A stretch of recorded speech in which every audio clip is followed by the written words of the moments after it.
2026 അത് പ്രഖ്യാപിച്ചു കഴിഞ്ഞു അല്ലേ. 2025 നമ്മൾ ജനുവരിയിലെ 2025 ജനുവരിയാണ് പഠിക്കുന്നത്, അതുകൊണ്ട് തന്നെ ഇത് ഇമ്പോർട്ടൻ്റ് ആണ് കേട്ടോ. ഹരിവരാസന പുരസ്കാരം കൈതപ്രം ദാമോദരൻ നമ്പൂതിരിക്കാണ് കിട്ടിയത് അല്ലേ. 2025 ഹരിവരാസന പുരസ്കാരം കിട്ടിയത് ആർക്കാണ്? കൈതപ്രം ദാമോദരൻ നമ്പൂതിരിക്കാണ്. അങ്ങനെയാണെങ്കിൽ ഇത് 2024 പഠിക്കണം, 23 പഠിക്കണം, 22 പഠിക്കണം. PSCയുടെ കാര്യമാണ്, എവിടെ നിന്ന് ചോദ്യം വരുന്നതെന്ന് പറയാൻ പറ്റില്ല. അപ്പോൾ 2024 ഹരിവരാസന പുരസ്കാരം കിട്ടിയത് ആർക്കാണ്? PK വീരമണിദാസിനാണ് അല്ലെ. PK വീരമണിദാസനാണ്. അങ്ങനെയാണെങ്കിൽ 2023 കിട്ടുന്നത് ശ്രീകുമാരൻ തമ്പിക്കാണ്. 2023 കിട്ടുന്നത് ശ്രീകുമാരൻ തമ്പിക്കും. 2022 ആലപ്പി രംഗനാഥിനുമാണ്. കിട്ടിയോ? ഈ 4 പേരും കിട്ടിയോ? 2025 കൈതപ്രം, 2024 വീരമണിദാസ്, 2023 ശ്രീകുമാരൻ തമ്പി, 2022 ആലപ്പി രംഗനാഥ്. ഓക്കെ, കിട്ടിയല്ലോ. അടുത്ത ക്വസ്റ്റ്യൻ. ഇനി നമ്മുടെ സതീഷ് ധവാൻ സ്പേസ് സെന്റർ, നമ്മുടെ ISRO സതീഷ് ധവാൻ സ്പേസ് സെന്ററിൽ നിന്ന് വിക്ഷേപിച്ച 100ാമത്തെ ഉപഗ്രഹം, 100ാമത്തെ ദൗത്യമാണ് ഏതെന്ന് പറയുന്നത്? ഈ NVS-02 എന്ന് പറയുന്നത് കേട്ടോ. NVS-02 എന്താണ്? സതീഷ് ധവാൻ സ്പേസ് സെന്ററിൽ നിന്നുള്ള 100ാമത്തെ വിക്ഷേപണമാണ് NVS-02 എന്ന് പറയുന്നത്. ഓക്കെ, അതിന്റെ വിക്ഷേപണ വാഹനം പഠിച്ചു വെക്കണേ. GSLV F-15 ആണ് കേട്ടോ. GSLV F-15 ആണ് ഈ NVS-02ന്റെ വിക്ഷേപണ വാഹനം എന്ന് പറയുന്നത്. ഇത് വിക്ഷേപിച്ചത് പഠിച്ചു വെച്ചേക്കണം 2025 ജനുവരി 29 ഓക്കെ, 2025 ജനുവരി 29 NVS-02 വിക്ഷേപിക്കുന്നത്. ഓക്കെ അല്ലേ? അപ്പോൾ അതിന്റെ വാഹനം മറക്കരുത്, GSLV F-15 ആണ്. ഓക്കെ, അടുത്ത ക്വസ്റ്റ്യനിലേക്ക് പോകാം. ജനുവരി 26 എല്ലാവർക്കും അറിയാം അല്ലെ, റിപ്പബ്ലിക് ഡേ ആണ്. അപ്പോൾ 2025 ജനുവരി 26 എത്രാമത് റിപ്പബ്ലിക് ഡേ ആയിരുന്നു നമ്മൾ ആഘോഷിച്ചത്? 76ാമത്തെ ആയിരുന്നു അല്ലെ. ഒരു പ്രമേയം ഉണ്ടാവുമല്ലോ. റിപ്പബ്ലിക് ഡേയുടെ പ്രമേയം എന്തായിരുന്നു? അതാണ് സുവർണ ഭാരത് അല്ലെ. സുവർണ ഭാരത് എന്നുള്ളതായിരുന്നു 76ാമത് റിപ്പബ്ലിക് ദിനത്തിന്റെ പ്രമേയം എന്ന് പറയുന്നത്. നമുക്കൊരു അതിഥി ഉണ്ടാവും അല്ലെ, എല്ലാ കൊല്ലവും ഒരു അതിഥി ഉണ്ടാകും. റിപ്പബ്ലിക് ദിനാഘോഷത്തിൽ പങ്കെടുത്ത അതിഥി ആരായിരുന്നു?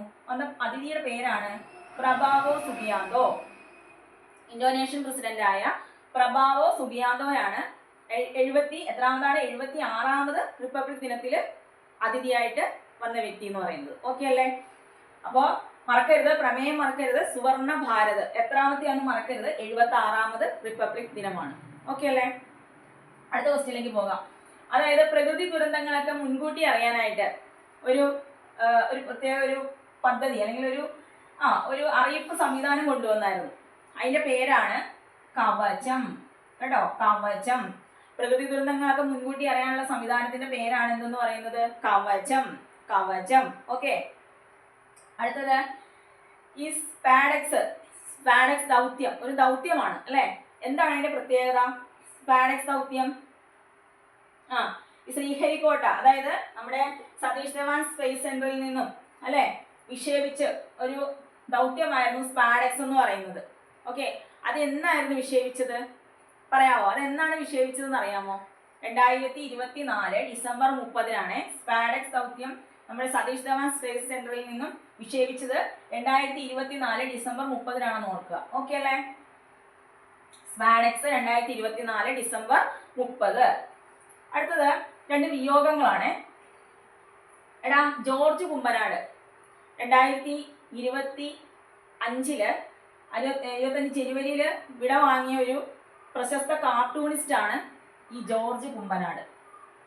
വിയോഗങ്ങളൊക്കെ PSCക്ക് ഭയങ്കര ഇഷ്ടമാണ് അല്ലേ. അപ്പോൾ ഈ 2025 ജനുവരിയിലെ ഒരു വിയോഗമാണ് പ്രശസ്ത കാർട്ടൂണിസ്റ്റായ ജോർജ് കുമ്പനാടിന്റെ. അപ്പോൾ ജോർജ് കുമ്പനാടെന്ന് കേൾക്കുമ്പോൾ തന്നെ മനസ്സിൽ ഓർമ്മ വരണം, അദ്ദേഹം ആരാണ്? പ്രശസ്ത കാർട്ടൂണിസ്റ്റ് ആണ് കേട്ടോ. ഓക്കെ, അടുത്തത് ഒരു വിയോഗമാണ്. എന്താണെന്നറിയാമോ? ഇതാരാണെന്നറിയാമോ? ഡോക്ടർ ചിദംബരം. എന്താണ് അദ്ദേഹത്തിന്റെ പ്രത്യേകത? ഏത് മേഖലയുമായി ബന്ധപ്പെട്ട വ്യക്തിയാണ്? അദ്ദേഹവും 2025 ജനുവരിയിലാണ് വിട വാങ്ങിയത്. നമ്മുടെ അതായത് ആണവ ശാസ്ത്രജ്ഞനാണ് കേട്ടോ.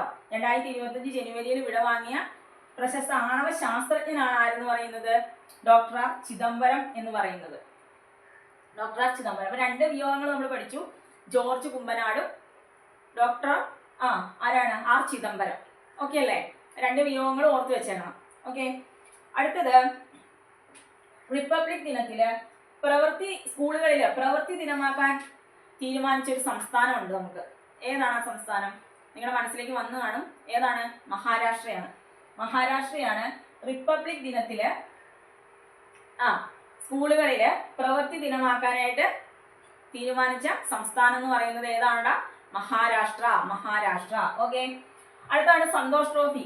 ഇമ്പോർട്ടന്റ് ആണ് സന്തോഷ് ട്രോഫി. എത്രാമത് സന്തോഷ് ട്രോഫിയാണ് 2025 കഴിഞ്ഞത്? 78ാമത് സന്തോഷ് ട്രോഫിയാണ് അല്ലെ. ഈ 78ാമത് സന്തോഷ് ട്രോഫിയില്, അതായത് 2024-25 ജേതാക്കളായത് ആരാണ്?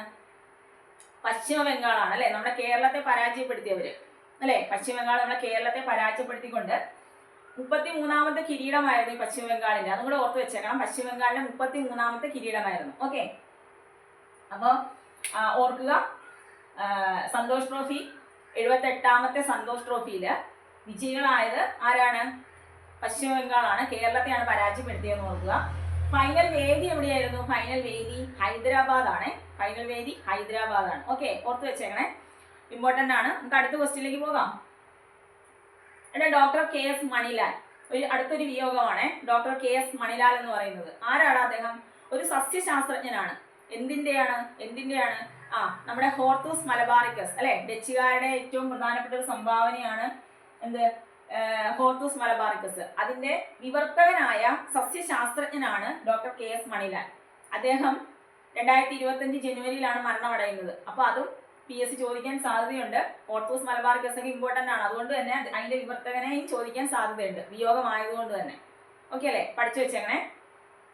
ഇനി എന്താണ് കെ സ്മാർട്ട്? പറയാമോ? തദ്ദേശ സ്വയംഭരണ സ്ഥാപനങ്ങൾ. ഓക്കെ, തദ്ദേശ സ്വയംഭരണ സ്ഥാപനങ്ങൾ വഴി മുഴുവൻ സേവനങ്ങളും ലഭ്യമാക്കുന്ന ഒരു പദ്ധതി.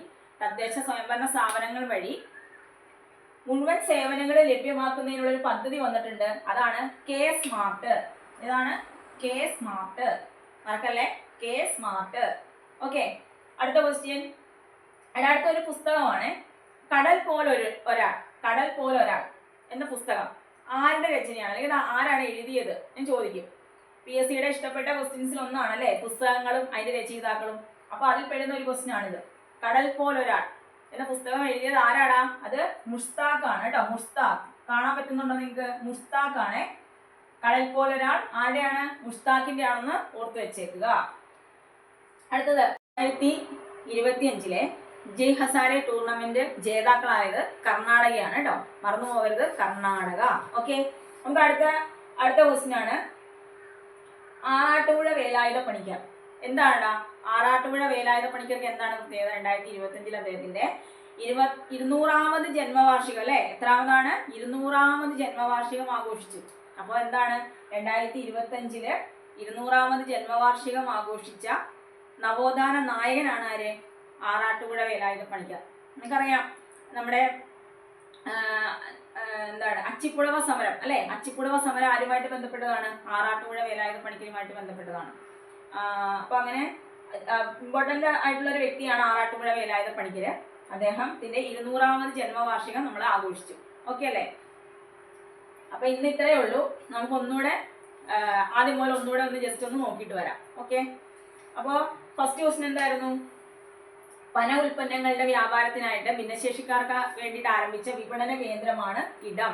ഏതാണ്? ഇടം. അതുപോലെ 2025 63ാമത് കേരള സ്കൂൾ കലോത്സവത്തിന്റെ വേദിയുടെ പേരാണ് MT നീള. വിജയികളായത് തൃശ്ശൂരാണ്. റണ്ണറപ്പ് ആരാന്നറിയാലോ? പാലക്കാടാണ്. ഇനി ഇന്ത്യയിലെ ആദ്യത്തെ ഗ്ലാസ് പാലം നിലയിൽ വന്നത് കന്യാകുമാരിയിലാണെന്ന് പറഞ്ഞു. ഇനി തിരുവനന്തപുരം മെഡിക്കൽ കോളേജിലാണ് കേരളത്തിലെ ആദ്യത്തെ സ്കിൻ ബാങ്ക് നിലവിൽ വരുന്നത് അല്ലെ. Skin bank. അതുപോലെ ഹരിവരാസന പുരസ്കാരം 2025 കിട്ടിയത് കൈതപ്രം ദാമോദരൻ നമ്പൂതിരിക്കും. 2024 അത് ശ്രീകുമാരൻ തമ്പിക്കും. 2024 വീരമണിദാസൻ. 2023 ആരാണ്? ശ്രീകുമാരൻ തമ്പി. 2022 ആലപ്പി രംഗനാഥ് കേട്ടോ. ഇനി നമ്മുടെ ISROയിൽ നിന്ന് 100ാമത്തെ വിക്ഷേപണം അല്ലെ നടത്തിയായിരുന്നു. അത് ഏതാണ്? അത് NVS-02 ആണ്. എന്നായിരുന്നു വിക്ഷേപണം? 2025 ജനുവരി 9 അതിന്റെ വിക്ഷേപണ വാഹനം ഏതായിരുന്നു? GSLV F-15 ആയിരുന്നു. ഓക്കെ, അതുപോലെ 76ാമത്തെ റിപ്പബ്ലിക് ഡേ ആഘോഷിക്കുകയുണ്ടായി നമ്മൾ. അതിന്റെ പ്രമേയം എന്തായിരുന്നു? സുവർണ ഭാരതായിരുന്നു അല്ലെ. സുവർണ ഭാരത്. അതിഥിയായിട്ട് എത്തിയത് ഇന്തോനേഷ്യൻ പ്രസിഡന്റായ പ്രഭാവോ സുബിയാന്തോ ആയിരുന്നു. ഇനി സ്പാഡക്സ് ദൗത്യം വിക്ഷേപിച്ചതെന്നായിരുന്നു? സ്പാഡക്സ് ദൗത്യം 2024 ഡിസംബർ 30-നായിരുന്നു. രണ്ട് വിയോഗങ്ങൾ. ജോർജ് കുമ്പനാട് 2025 ജനുവരിയിൽ വിടവാങ്ങിയ പ്രശസ്ത കാർട്ടൂണിസ്റ്റ് ആണ് ജോർജ് കുമ്പനാട്. ഓക്കെ അല്ലേ? ഇനി അതുപോലെ തന്നെ 2025 ജനുവരിയിൽ തന്നെ വിടവാങ്ങിയ ആണവ ശാസ്ത്രജ്ഞനാണ് ഡോക്ടർ ആർ ചിദംബരം. ഓക്കെ അല്ലേ? അത് സന്തോഷ് ട്രോഫി ജേതാക്കൾ 2024-25 ജേതാക്കളായിരുന്നു ആര്? പശ്ചിമ ബംഗാൾ. എത്രാമത്തെ ആയിരുന്നു? 78ാമത്തെ സന്തോഷ് ട്രോഫിയാണ്. അതുപോലെ അത് ആരെയാണ് പരാജയപ്പെടുത്തിയെന്ന് ചോദിച്ചാൽ കേരളത്തിനെയാണ് അല്ലേ. ഫൈനൽ വേദി ഹൈദരാബാദാണ്. ഓക്കെ അല്ലേ? അടുത്തത് നമ്മുടെ KS മണിലാൽ. വിയോഗമാണ് അല്ലെ. സസ്യശാസ്ത്രജ്ഞനായ KS മണിലാൽ. എന്താണ് അദ്ദേഹത്തിന്റെ പ്രത്യേകത? ഹോർത്തൂസ് മലബാറിക്കസിന്റെ വിവർത്തകനായ സസ്യശാസ്ത്രജ്ഞൻ വിടവാങ്ങിയിരിക്കുന്നു. അതാണ് KS മണിലാൽ. അതുപോലെ തദ്ദേശ സ്വയംഭരണ സ്ഥാപനങ്ങൾ വഴിയുള്ള സേവനങ്ങളൊക്കെ, മുഴുവൻ സേവനങ്ങളും അല്ലെ നടപ്പിലാക്കുന്ന ഒരു പദ്ധതി വന്നിട്ടുണ്ട്. അതാണ് K-സ്മാർട്ട് എന്ന് പറയുന്നത്. പിന്നെ കടൽ പോലൊരാൾ, മുസ്താഖ് എഴുതിയതാണ് കടൽ പോലൊരാൾ എന്ന പുസ്തകം. ഇനി വിജയ് ഹസാരെ ടൂർണമെന്റ് 2025 ജേതാക്കളായത് കർണാടകയാണ്. അതുപോലെ 200ാമത് ജന്മവാർഷികം ആഘോഷിക്കുന്ന നവോത്ഥാന നായകൻ ആരാണ്? ആറാട്ടുപുഴ വേലായുധ പണിക്കർ. അപ്പോൾ ഇത്രയുമാണ് ഇന്നത്തെ ക്ലാസ്. നമ്മൾ തീർന്നിട്ടില്ല. ജനുവരിയിൽ ഇനി 2ാമത്തെ പാർട്ട് ഉടനെ തന്നെ ഉണ്ടാവും. അപ്പോൾ നിങ്ങൾ തൽക്കാലം ഇത്രയും പഠിക്കുക. ഓക്കെ. അപ്പോൾ ക്ലാസ്സുകൾ ഇഷ്ടപ്പെട്ടാൽ ലൈക്ക് ചെയ്യുക, അതുപോലെ കൂട്ടുകാരിലേക്കൊക്കെ ഒന്ന് എത്തിക്കുക. സബ്സ്ക്രൈബ് ചെയ്യാതെ കാണുന്നുണ്ടെങ്കിൽ സബ്സ്ക്രൈബ് ചെയ്യുക. ഓക്കേടാ, ബൈ.